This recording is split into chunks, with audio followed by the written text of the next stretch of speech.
والصلاة والسلام على سيد الأنبياء والمرسلين.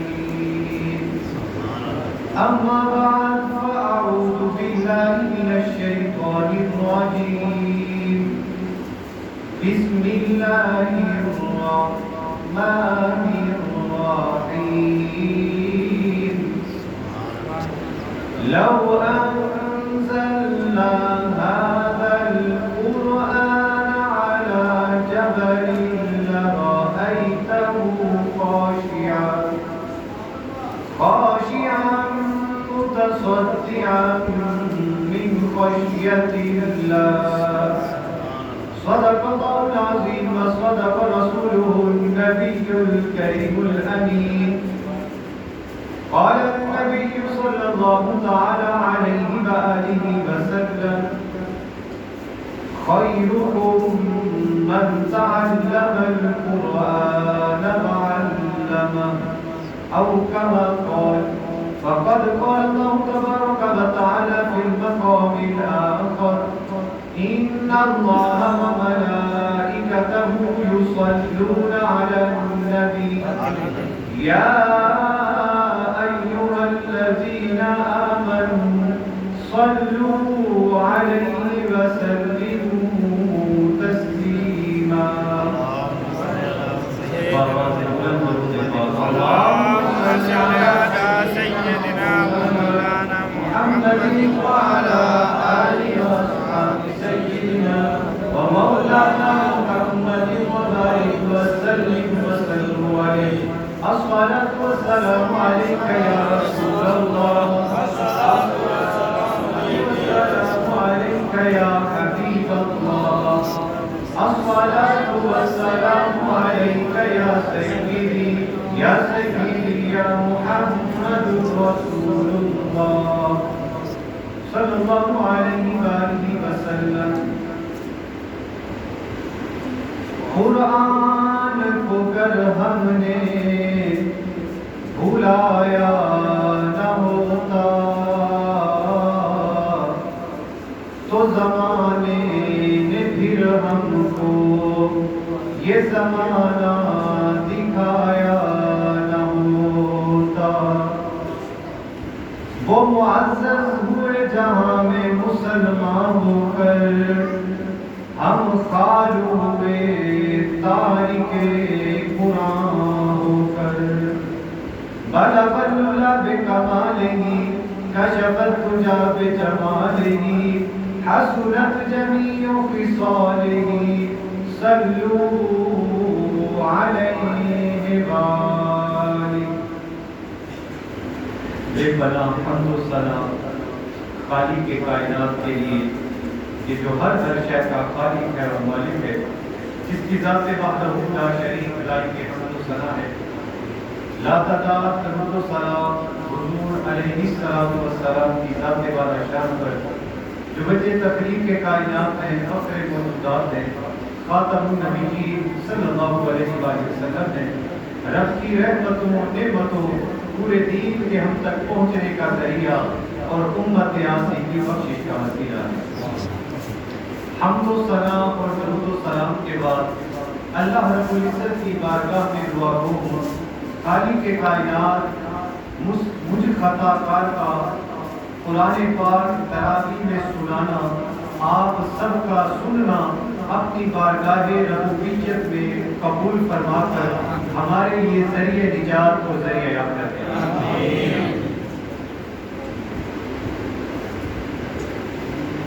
29 رمضان المبارک ماہ سیام کے آخری عشرے کی آخری تاکرات، اور الحمدللہ اس تاکرات میں جمع ہو کر ہمیں ختم قرآن پاک کی محفل میں بیٹھنا نصیب ہوا.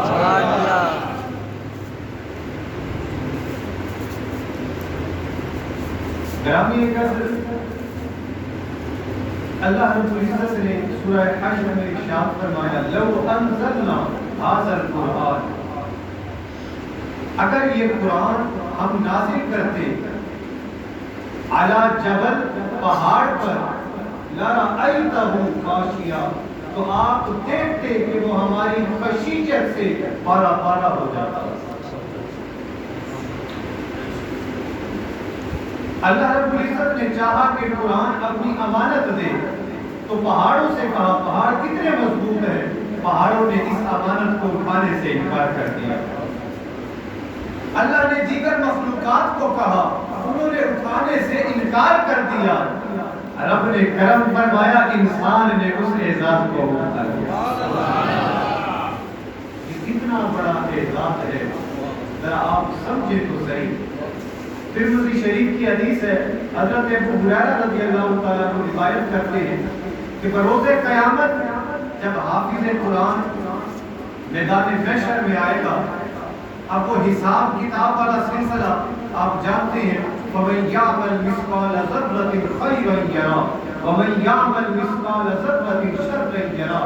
ایک ذرے کے برابر بھی جو نیکی کی ہوگی وہ سامنے آ جائے گی. اور اللہ کی پناہ ایک ذرے کے برابر جو خطا ہوئی، لغزش ہوئی، وہ بھی سامنے آ جائے گی. ایسا سخت حساب کتاب کرے گا. تو اس دن کیا ہوگا؟ حافظ قرآن کو کیا اعزاز ملے گا؟ قرآن مجید فرقان حمید اللہ رب العزت کی بارگاہ میں آ جائے گا. سبحان اللہ. اور آ کر سفارش کرے گا. کیا سفارش کرے گا؟ کہے گا مولا اسے مزین فرما دے. اللہ اکبر اللہ اکبر. تو اللہ رب العزت حافظ قرآن کے سر پر ایک تاج رکھ دیں گے. اب قرآن اسی پہ اکتفا نہیں کرے گا، قرآن کہے گا مولا اسے مزید مزین فرما دے. تو اللہ تبارک و تعالیٰ ایک خوبصورت لباس حافظ قرآن کو پہنا دے گا. قرآن یہاں بھی بس نہیں کرے گا، قرآن کہے گا مولا اس سے راضی ہو جا. اللہ کہے گا میں اس سے راضی ہو گیا. اس دن جب ہر بندہ رضا تلاش کرتا ہے، ہر بندہ چاہتا ہے میرا رب اس سے راضی ہو جائے، قرآن سفارش کرے گا، کہے گا مولا اس سے راضی ہو جا. رب فرمائے گا میں اس سے راضی ہو گیا. اب قرآن کہے گا اس کے اعزاز کو اور بڑھایا جائے. قرآن کی کوشش، اس نے مجھ سے محبت کی، آج میں اس محبت کا بدلہ دلاؤں. قرآن کہے گا اس اعزاز کو اور بڑھایا جائے. تو رب العالمین فرمائے گا اے حافظ قرآن قرآن کی تلاوت شروع کر دے. حافظ قرآن قرآن کی تلاوت کرتا جائے گا، جنت میں درجات چڑھتا جائے گا. اور حدیث کے الفاظ کیسے پیارے الفاظ ہیں. فرمایا ہر آیت کے ساتھ، قرآن کی ہر آیت کی تلاوت کے ساتھ اللہ تبارک و تعالی حافظ قرآن کے چہرے کے نور کو بڑھاتا جائے گا. درجات بھی بلند ہو رہے ہیں، حسن و جمال بھی بڑھ رہا ہے. اور ایک دوسری حدیث میں آتا ہے، جناب ابو ہریرہ رضی اللہ تعالیٰ عنہ روایت کرتے ہیں کہ قیامت کا روز ہوگا اور قرآن آ جائے گا. حافظ قرآن کے سامنے قرآن آ جائے گا اور قرآن آ کر کہے گا میں ہی وہی ہوں. مشخص ہو کر آئے گا، کہے گا میں ہی وہی ہوں جس نے رات کو مجھے سونے سے روکے رکھا اور دن میں سخت گرمی کے اندر تجھے روزہ رکھوایا. میں وہی ہوں.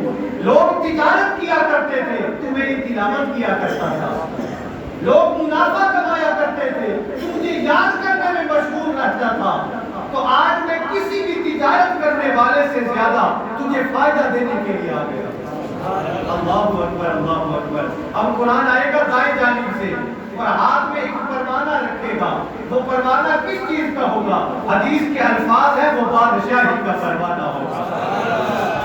بادشاہ حساب کتاب میں کھڑے ہیں، ان کے اثاثے وہ اسی سے نہیں نکل پا رہے.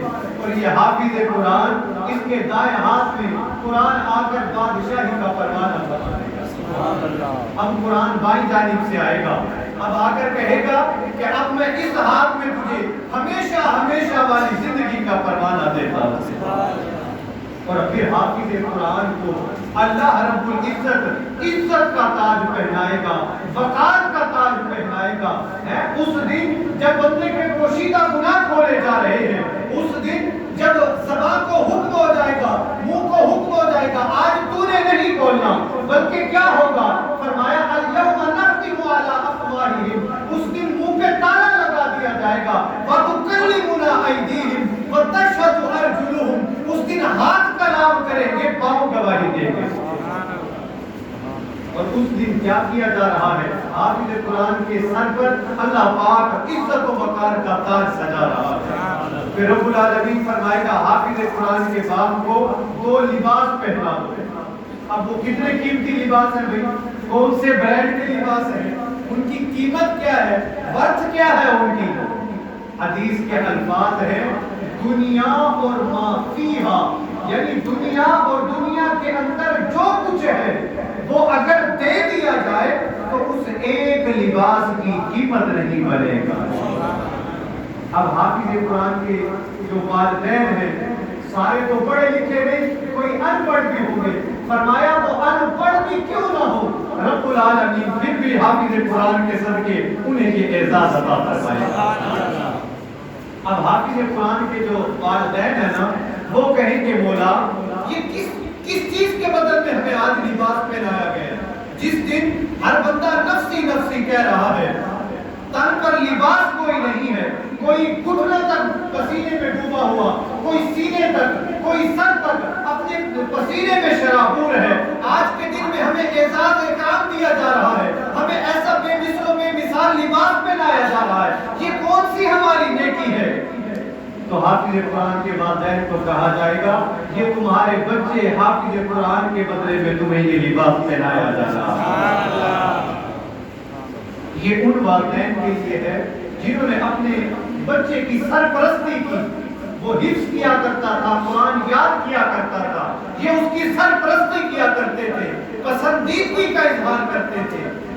اور اللہ کی پناہ حدیث کے الفاظ فرمایا جو ناپسند کرتا تھا اپنے بچے کو روکتا تھا کہ حافظ نہ بن، کیونکہ ہمیں تو ڈاکٹر چاہیے نا، ہمیں تو انجینئر چاہیے نا، ہمیں تو سائنسدان چاہیے نا۔ ایک واقعہ مشہور ہے کہ ایک شخص نے اپنے بیٹے کو ڈاکٹر بنایا اور جب ڈاکٹری کی ڈگری مکمل ہوئی تو وقت آخر آ گیا، اب باپ سرانے کھڑا ہے، بیٹا کہتا ہے اے میرے ابا تو نے مجھے دنیا کا علم تو پڑھایا، دین نہیں پڑھایا، مجھے تو آج کلمہ پڑھنا ہی نہیں آتا، میں نے تو نماز ہی نہیں پڑھی، تو بتا اب میرے ساتھ کیا ہوگا؟ یہ وبال کس کے سر پر آئے گا؟ یہ ایسے والد کے سر پر آئے گا، ایسے والدین کے سر پر آئے گا۔ تو وہ والدین جنہوں نے اپنے بچے کو قرآن یاد کرنے سے روکا ہوگا، حافظ بننے سے روکا ہوگا، انہیں اس لباس سے محروم کر دیا جائے گا۔ جنہوں نے خوشی کا اظہار کیا ہوگا، جنہوں نے چاہا ہوگا کہ ہمارا بچہ حافظ قرآن بن جائے، رب العالمین انہیں یہ لباس پہنا دے گا۔ اب حافظ قرآن نے حفظ کس لیے کیا؟ لوگ مجھے حافظ کہیں، لوگ میری تقریم کریں، اگر اس لیے کیا تو اس کے لیے بھی یہی کچھ بدلا ہے، اور اگر اس نے اس لیے کیا کہ مجھے رب کی رضا حاصل ہو جائے، میں رب کا آخری کلام سردار کتاب اس کا حافظ بن جاؤں، اس کی تلاوت کیا کروں، تو پھر رب العالمین یہ سارے کتاب سے عطا فرمائے۔ اگر آپ یہ قدر قرآن کو یاد کریں، قرآن کے ساتھ محبت کریں، قرآن کی تلاوت کریں، صبح پڑھیں شام پڑھیں، اگر آپ قرآن کی تلاوت کریں گے تو قرآن آپ کو نہیں چھوڑے گا۔ قرآن کی یاری جو ہے وہ سب سے پکی یاری ہے۔ کیسی یاری ہے؟ یہ جب بندہ مرتا ہے تو اس کے جیبوں میں سے اس کا کل اثاثہ اس سے جدا کر دیا جاتا ہے، مگر جب بندہ قبر کے اندر جاتا ہے اگر وہ قرآن سے محبت کرتا رہا تو قرآن وہاں بھی اس کی مدد کے لیے آ جاتا ہے۔ میں اکثر کہتا ہوں نا آپ کو سورہ ملک کی تلاوت کیا کریں، سورہ ملک قبر کے اندر آ جائے گی اور قبر کے اندر چاروں جانب سے سایہ کر دے گی، حفاظت کر دے گی، جو قبر کی تنگی ہے اس کو دور کر دے گی۔ میں آخری بات عرض کرتا ہوں اور اپنی گفتگو کو مکمل کرتا ہوں۔ میرے بھائی نے کہا کہ پہلی وحی کے بارے میں بھی تھوڑا سا ذکر کیا جائے، تو پہلی وحی آپ جانتے ہیں قرآن پاک کی پہلی سورت نزولی اعتبار سے سورہ علق ہے۔ اللہ رب العزت نے ارشاد فرمایا اقرا بسم ربک الذی خلق، اپنے رب کے نام سے پڑھو نا۔ اللہ اکبر اللہ اکبر۔ اب وہ پہلی آیات جو ہے 5 آیات نازل ہوئی تو سرکار دو عالم صلی اللہ علیہ وآلہ وسلم نے فرمایا کہ قرآن کی یہ قرآن نازل ہوا ہے، پہلے قرآن پڑھا پھر بعد میں کہا یہ قرآن ہے۔ آپ کو کیسے پتا چلا؟ لوگ کہتے ہیں ہمیں قرآن کے سوا کسی دوسری چیز کی حاجت نہیں، میں کہتا ہوں حاجت کیسے نہیں ہے؟ قرآن نے ہی تو ہمیں بتا ہے، زبان مصطفیٰ نے تو ہمیں بتایا ہے کہ یہ قرآن ہے اور یہ حدیث مصطفیٰ ہے۔ اور میں یہ بات بڑے درد دل کے ساتھ کرنے لگا ہوں۔ حضور علیہ السلام نے ارشاد فرمایا مسلمان وہ جسد واحد کی طرح ہے، ایک جسم کی طرح ہے۔ بھئی اگر آنکھ میں تکلیف ہو تو پورا جسم تکلیف میں مبتلا ہو جاتا ہے، پاؤں میں کانٹا چبھے پورا جسم تکلیف میں مبتلا ہو جاتا ہے، جسم کے کسی ایک حصے میں تکلیف ہو تو پورا جسم اس کی تکلیف کو محسوس کرتا ہے۔ مگر افسوس کے ساتھ کہ آج ہمارے فلسطین کے مسلمان بھائی، ہماری مائیں بہنیں وہ پکار رہے ہیں کہ اے عرب کے سرداروں تم کہاں ہو، اے 50 سے زائد مسلم ممالک کے سربراہوں تم کہاں ہو، اور روزانہ فلسطین کے مسلمانوں کا قتل کیا جا رہا ہے، ان کا خون بہایا جا رہا ہے، اور کوئی میڈیا والا دکھا نہیں رہا کہ کتنے لوگوں کو شہید کر دیا گیا۔ سوشل میڈیا کے ذریعے سے ہمیں پتہ چلتا ہے کہ آج 20 لوگوں کو شہید کر دیا گیا، آج 25 لوگوں کو شہید کر دیا گیا۔ کہاں گیا ہے وہ میڈیا جو چھوٹی چھوٹی بات کو دکھاتا ہے، جو ہے مینورٹیز پر تھوڑی سی زیادتی کو دکھاتا ہے، ان کے حقوق کی بات اٹھاتا ہے؟ آج وہ کہاں گیا ہے؟ کیوں نہیں دکھاتا؟ وہ عورتوں کے حقوق کی بات کرتا ہے۔ آج ہماری مسلمان ماؤں بہنوں پہ چہروں پہ مارا جا رہا ہے، انہیں لہولہان کیا جا رہا ہے، مگر یہ میڈیا دکھا نہیں رہا۔ تو ہمیں ماننا پڑے گا کہ یہ میڈیا بکاؤ مال ہے، یہ بکاؤ نہیں بلکہ لنڈے کا مال ہے، یہ کوئی اصلی مال نہیں ہے بلکہ یہ تو بکاؤ مال ہے بڑا۔ یہ کیسے دکھا سکتا ہے؟ اگر یہ حقیقت پسند ہوتے تو آج دکھاتے وہاں مسلمان پتھر اٹھائے ہوئے کیسے کلاشنکوف کا مقابلہ کیے کرتے۔ یاد رکھیے گا تو جس طرح کسی نے کہا نا کہ نہ کعبے میں نہ کعبے کی دیواروں کے سائے میں نماز عشق ادا ہوتی ہے تلواروں کے سائے میں، آج کوئی صورت ہمیں نظر آتی ہے۔ ادھر سے فائرنگ ہو رہی ہے، ادھر سے وہ تراویح پڑھ رہے ہیں، ادھر سے عشاء کی نماز پڑھ رہے ہیں، اور کیا ان کے پاس مقابلے کے لیے کیا چھوٹے چھوٹے بٹے ہیں جس سے وہ مسجد اقصی کی قبلہ اول کی حفاظت کر رہے ہیں۔ اللہ پاک ہمارے سیاست رات کے صدقے میں ہمارے قبلہ اول کو آزادی عطا فرمائے۔ میں دعا کرتا ہوں اللہ پاک ہم سب کا پڑھنا، میرا پڑھانا، آپ کا پڑھنا اپنی بارگاہ میں قبول فرمائے، اور جملہ معاونین جو مسجد کی تعمیر کے اندر دیگر ہمارے معاملات کے اندر ہمارے ساتھ تعاون کرتے ہیں، اللہ پاک سب کے تعاون کو اپنی بارگاہ میں شرف قبولیت عطا فرمائے، اور جس نے انتظام کے طور پر، انصراف کے طور پر جس طرح سے بھی اس کار خیر میں ہمارے ساتھ شرکت کی، اللہ پاک سب کی شرکت کو اپنی بارگاہ میں قبول فرمائے۔ آمین ثم آمین، وما علینا الا البلاغ المبین۔